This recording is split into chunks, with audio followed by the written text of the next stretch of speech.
跟住嚟就同大家講解一啲好簡單嘅家居護理。Pose 家居護理，脊椎側彎係屬於中醫嘅委症嘅範疇。喺臨床上，脊椎側彎因為有年輕化嘅跡象，好多時因為發病得早，而且係潛伏期長，加上家長嘅健康意識薄弱，一旦發病，無論喺心理上同埋喺生理上，都會影響一啲年輕患者一生。P 係代表 prevent 預防不良嘅坐姿，預防不良嘅企喺度或者瞓喺度嘅姿勢，呢啲等等嘅習慣都會成為脊椎側彎主要嘅原因。O 係代表 observe， 即係觀察咁解。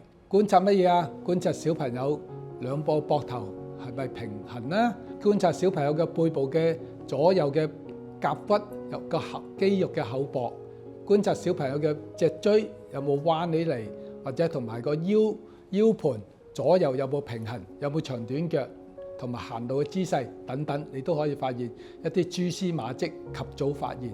S 代表 stretching， 一啲伸展嘅運動。喺臨床上經常發現一啲小朋友因為不良嘅坐姿，種種原因導致佢背部嘅肌肉同埋胸部嘅肌肉，甚至腹部嘅肌肉，因為缺乏運動影響佢背部嘅肌肉左右嘅平衡。T 係代表 timing， 正如我哋頭先已提及過嘅，小朋友嘅脊椎側彎問題，佢哋發覺得遲就會影響深遠，所以治療嘅黃金時間係非常重要。由於脊椎側彎發病嘅原因係同患者不良嘅坐姿同埋不良嘅習慣有關，所以係需要家長及早參與同埋協助，效果會更加好。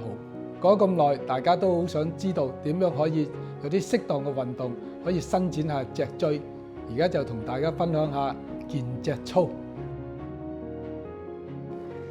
腰部平分，兩腿打開，臀部伸直，面向地面，兩手推前，盤骨向後，拉伸脊椎。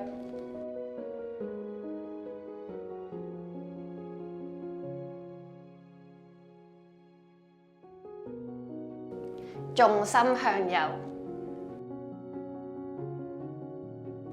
面向左，重心向左，面向右。